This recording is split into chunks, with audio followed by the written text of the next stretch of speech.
आज का टॉपिक है हाउसवाइफ को एसआईपी कहाँ और कैसे करना चाहिए। ये क्वेश्चन इस तरह से पूछा गया है, सर गृहिणियों को एसआईपी मचमचफट लेना हो तो कैसे शुरू करना चाहिए, गृहिणियों को आप क्या सलाह देंगे। इस टॉपिक पे आज वीडियो है।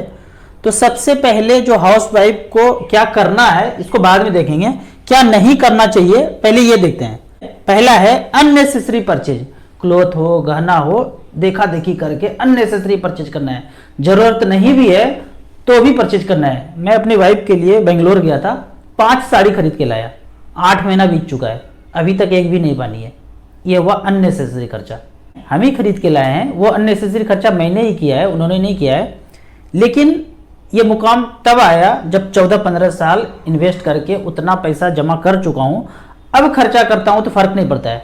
आप शुरू में ही अननेसेसरी खर्चा करेंगे तो फिर दिवालिया निकल जाएगा, कभी फाइनेंशियल फ्रीडम पा नहीं सकते हैं। तो पहला है अननेसेसरी खर्चा नहीं करना है, देखा देखी करके उसने लिया तो हमें भी लेना है। दूसरा, all type of traditional plan आपका चल रहा, कुछ भी चल रहा होगा, ABCD से लेके XYZ लेके कुछ भी चल रहा होगा, अगर वो म्यूचुअल फंड नहीं है तो इसको स्टॉप कर दीजिए। कुछ भी रिटर्न नहीं मिलना है, 6 से 7% रिटर्न मिलना है, इसको बंद करके अगर आप लार्ज कैप में भी मच फंड के लार्ज कैप में भी पैसा इन्वेस्ट कर देते हैं तो वो भी बहुत ज्यादा बन जाता है। यहाँ पे रिकॉर्ड है लार्ज कैप का, फंड सेलेक्ट किया है लार्ज कैप। 20 साल पहले किसी ने 10 लाख रुपए जमा किया था, 1 लाख किया होगा, 50,000 किया होगा, वो आप कैलकुलेट कर लीजिएगा। 10 लाख का वैल्यू HDFC टॉप 100 10 लाख का वैल्यू बनाया है 3.5 करोड़ पिछले 20 साल में। Aditya Birla front line equity 10 lakh बनाया है 3 करोड़ 5 लाख 18.63% का रिटर्न। इस तरह से करके ये रिटर्न मिला है। एवरेज भी अगर रिटर्न चेक करेंगे पिछले 20 साल में लार्ज कैप ने 16.65% का रिटर्न दिया है। चार्जेस यहाँ पे काट के ऑलरेडी दिखाया जा रहा है, 16.65 शुद्ध आपका रिटर्न हो गया। तो इस तरह से करके जो भी ट्रेडिशनल प्लान चल रहा है उसको बंद कर देना है। और चौथा है 15 साल तक प्लॉट फ्लैट आपको नहीं देखना है। इधर भी प्लॉट है, उधर भी प्लॉट है, बर्फी साइज का टुकड़ा है, सब कुछ है, वो भी खरीद रहा है, वो भी खरीद रहा है, हम नहीं खरीद पा रहे हैं। वो एकदम मन को शांत कर लेना है, जिसको जो खरीदना है खरीदने दीजिए। कोई कमेटी चल रहा होगा, कोई किट्टी चल रहा होगा, थोड़ा थोड़ा पैसा तो है जिंदगी में, वो भी पैसा यहाँ वहां चला जाए तो बचाएंगे क्या, इन्वेस्ट कहाँ करेंगे। तो ये सब चीज नहीं करना है। अब क्या करना है इस पे आते हैं। सबसे पहला मैं ये मान के चलता हूं कि अकाउंट और पैन कार्ड आपके पास है। यदि नहीं है पैन कार्ड और अकाउंट भी आपके पास नहीं है, बैंक अकाउंट आपने खोलाया ही नहीं है, तो जैसे ही दरवाजा पे हस्बैंड आते हैं कॉलर पकड़ के बोलिए साला अभी तक पैन कार्ड और अकाउंट भी नहीं खोला, चलो सबसे पहले बैंक, ये दोनों पहले ओपन करना है, उसको लेके जाइए। अब आता है अगर इनकम घर का 50,000 रुपये पर मंथ है तो 10,000 रुपये पर मंथ आपके खाता में आना चाहिए। और यदि इनकम 1 लाख रुपए पर मंथ है 20,000 रुपये आपके खाता में आना चाहिए। नहीं होता ऐसा तो हड़ताल कर दीजिए कि 10 से 20,000 रुपये तो अकाउंट में चाहिए ही चाहिए। और बता दीजिए हस्बैंड को मेन होल्डर हम रहेंगे, आप उसमें नॉमिनी होंगे। वो कहेंगे ये क्या मतलब चल रहा है, कुछ समझ में नहीं आ रहा है, अभी नहीं बताना है, आगे चलिए। 10,000 रुपये पर मंथ करेंगे तो उसके लिए 2,000 रुपये पर मंथ का 5 फंड लेंगे। कौन कौन सा है वह, ये फंड यहाँ पे इस तरह से है। पहले मैं एक रिकॉर्ड दिखाता हूं, ऑल इक्विटी सेलेक्ट किया है और लास्ट 15 ईयर्स 10,000 रुपये पर मंथ। पहला फंड आता है DSP स्मॉल कैप, 10,000 रुपये पर मंथ जमा हुआ तो 18 लाख जमा हुआ, 1 करोड़ 3 लाख बना है, 21% का रिटर्न यहाँ पे जनरेट करके दिया है। ICC टेक्नोलॉजी फंड में 2008 से अब तक 18 लाख जमा हुआ है, 94 लाख 67,000 बना है। HDFC mid cap opportunity 18 lakh का वैल्यू, 91 लाख 53,000 बनाया है। इस तरह से फंड काफी है जो 15% से ऊपर का रिटर्न दिया है। पर आपको यहां ये नहीं खरीदना है, ये तो मैंने परफॉर्मेंस दिखाया। 15 साल पहले स्मॉल कैप होता नहीं था तो परफॉर्मेंस के लिए ऑल इक्विटी सेलेक्ट करते हैं। आपको खरीदना है ये small cap, Nippon India small cap 2,000 रुपये पर मंथ। यहां पे 10,000 रुपये पर मंथ डाला पिछले 12 साल से तो जमा किया है 14,40,000, वैल्यू बनाए 70,92,000, 24% का रिटर्न यहाँ पे जनरेट करके दिया है।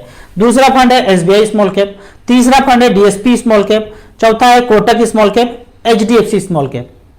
2,000 का 5 स्मॉल कैप ले लेंगे, आपका पैसा 200 से 250 कंपनी में डाइवर्सिफाइड हो जाएगा। आपका पैसा तब डूबेगा जब 200-250 कंपनी डूबेगा, ऐसा पॉसिबल नहीं है।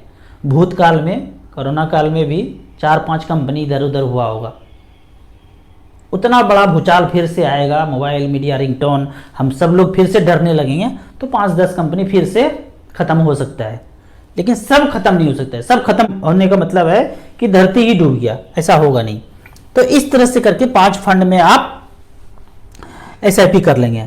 अब आप कहेंगे कि हस्बैंड नहीं मानेंगे, वो नहीं मानेंगे तो उनको भी मेरा वीडियो ये वाला दिखा दीजिए, मान जाएंगे।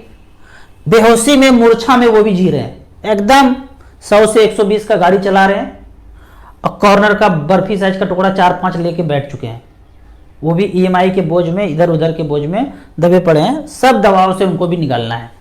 करना क्या है, ये 12 लाख का छोटा सा प्लॉट मचमच फंड में, अगला 4-5 तो खरीद चुके हैं, अगला बोलिए कि मचमच फंड में 12 लाख का प्लॉट खरीदना है।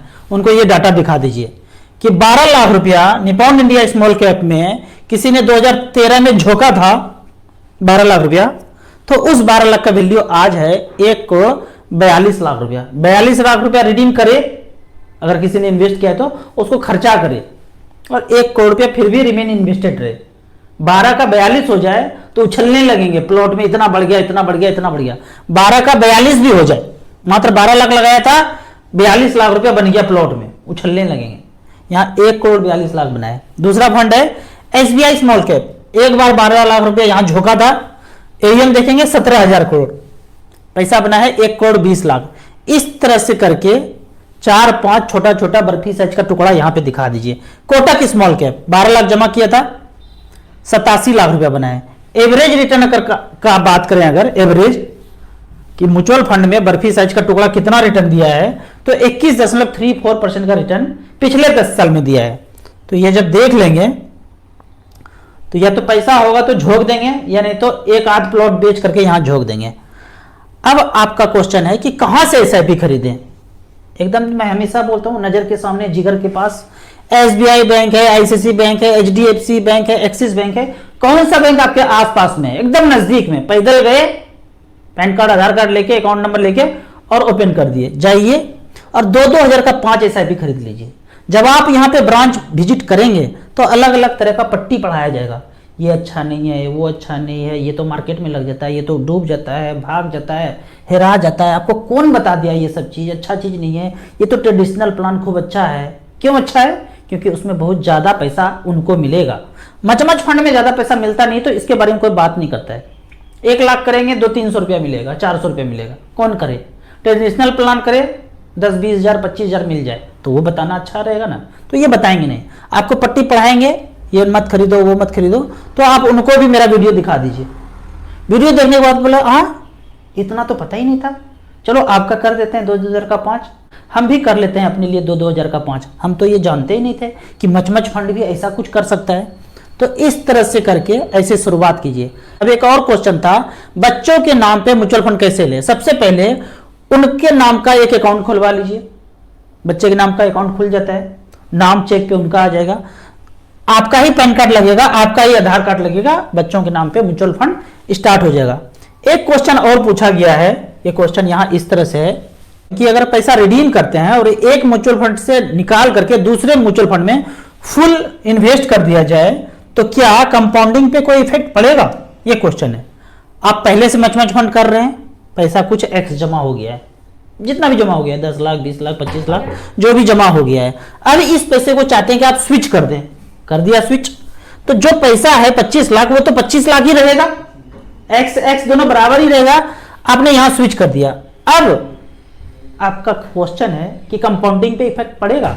अगर यहां पे पैसा होता और 15% का रिटर्न देता, पहले पैसा रहता और 15% का रिटर्न देता, आपने स्विच कर दिया, अब भी 15% का रिटर्न दे रहा है, तो दोनों तो बात सेम है, कंपाउंडिंग पे कोई इफेक्ट नहीं पड़ेगा।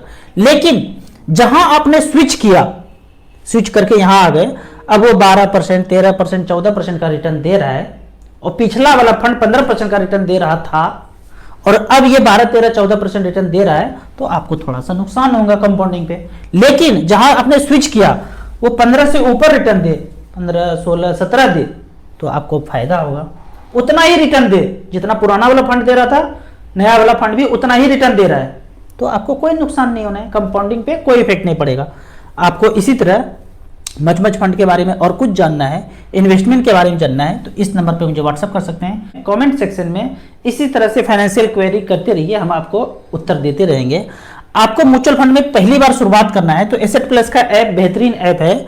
इन्वेस्टर के लिए अलग है, डिस्ट्रीब्यूटर के लिए अलग है। इन्वेस्टर है तो मिनिमम 100 रुपया से यहाँ शुरू कर सकते हैं, मैक्सिमम का कोई लिमिट नहीं है।